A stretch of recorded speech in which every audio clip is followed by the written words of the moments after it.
Hello again, and thanks very much for joining us. And here are business stories we're tracking at this hour. I'm Michael Nas. The federal government's fiscal deficit rose from 491.28 billion naira in March to 643.09 billion naira in April.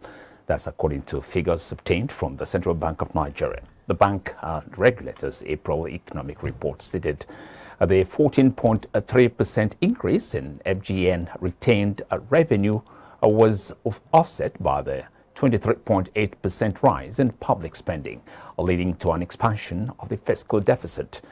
At 643.09 billion naira, the provisional fiscal deficit of the federal government of Nigeria was 30.9% above the level in the preceding months. According to the report, fiscal conditions remained challenging in April 2022, despite higher revenue outcomes. Provisional federally collected revenue rose by 66.3% relative to the level in March, but fell short of the budget by 14.7%. FGN retained revenue increased by 14.3%, but was offset by a 23.8% rise in total expenditure, resulting in a 30.9% expansion in the overall deficit. The debt profile of the FGN remained elevated as the government incurred new borrowings to part finance the deficit in the 2022 budget. However, the debt stock was within the FGN's medium-term debt strategy. According to the report, provisional federally collected revenue performance was boosted by enhanced oil receipts, improved economic activities, and the seasonality effect associated with income tax receipts. Yet to be disbursed loans from the World Bank may see Nigeria's debt stock increase by 66.27% from the current level of $12.72 billion to $21.15 billion.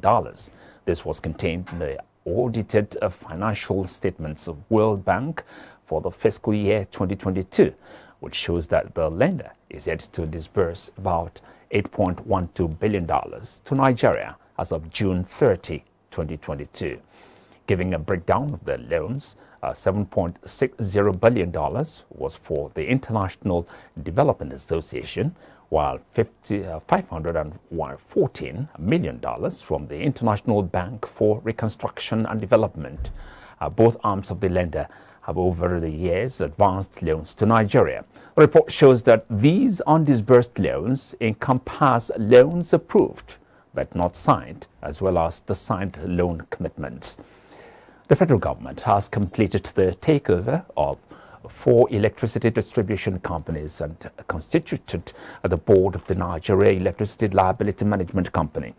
Vice President Yemi Oshibajo on Friday said the newly constituted board of the Nigeria Electricity Liability Management Company would enhance ongoing efforts to resolve the liabilities relating to tariff shortfalls for power distribution companies nationwide. According to a statement signed by his senior special assistant on media and publicity, Laola Akonde, Oshibajo asserted in his remarks delivered virtually at the inauguration of the new 10-member board of NAMCO. The vice president also mandated the board, composed of ministers of finance, power, and others, to protect the interests of the society, particularly ordinary citizens. Before Friday's inauguration, NAMCO had been running without a duly constituted board since the first board was inaugurated in 2013 and dissolved shortly afterwards. 11 electricity distribution companies in Nigeria say they lost 2.5 billion naira in revenue to the strike embarked upon by Electricity Workers of Transmission Company of Nigeria last week. According to the Executive Director, Research and Advocacy at TCN, Sunday Adonta, the industrial action by the TCN workers through its umbrella union, the National Union of Electricity Employees, may weaken investors' investment or confidence in the country's power sector. He said if the industrial action, which lasted less than a day, had persisted for 1 week, it would have been capable of bringing the entire power sector value chain to a total collapse. He challenged the federal government to ensure that the nation does not experience such as well as look into privatization of the TCN like was done for distribution companies and generation companies.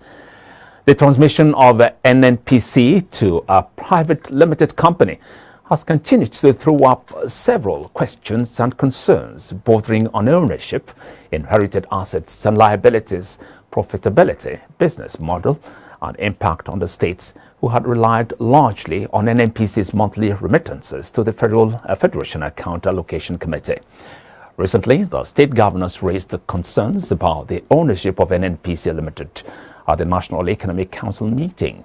Speaking on the development, analyst Oluwumi Olatunji spoke on the ownership of the company, adding that while the gains of NNPC's transition are enormous and puts us on the track for profitability, the political will to drive the needed change must be present. The ownership of the NNPC is over every one of us in Nigeria, but of course managed by the Ministry of Finance and the Ministry of Petroleum Resources, right? But of course, over time, the direction is for us for NNPC to now become a company where we can match with international companies like Saudi Aramco, which are national oil companies, and maybe Petrobras, for instance.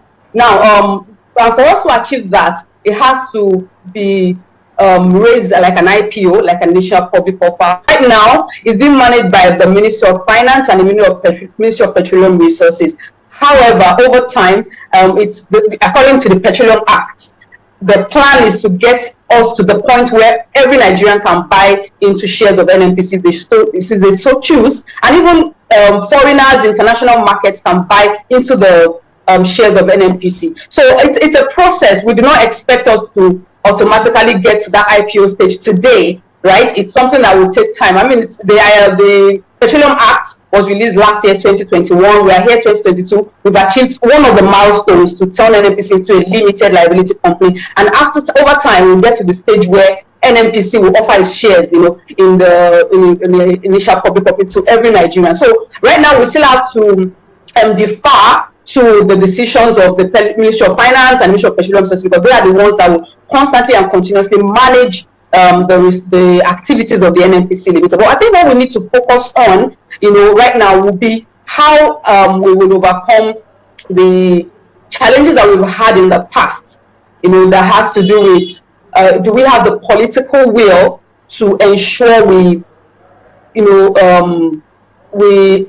do the things that we want to do. Take, for instance, subsidy, has to do with political will. The fact that even our refineries are not working right now, so we need a lot of political will to give to birth all those dreams and all those plans and aspirations. The Securities and Exchange Commission has said that it is engaging with the federal government to reconsider the exemption of tax on corporate bonds and short-term securities. The federal government had on January 2022 commenced the collection of income tax on bonds and short-term securities following the expiration of a 2012 Gazette, which exempted companies income tax from bonds and short-term securities in the last 10 years. Speaking at a virtual meeting with journalists on the outcome of the second Capital Market Committee meeting in 2022, the Director General of SEC, Yuguda Lamido, stated that the Commission is still engaging with the Honorable Minister of Finance, Budget and National Planning on the request for tax exemption on corporate bonds and short-term securities.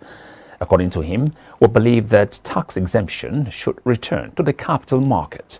Our stakeholders also agree with this, and therefore the Commission continues its engagement with the Honorable Minister of Finance, Budget and National Planning on the request for tax exemption for corporate bodies.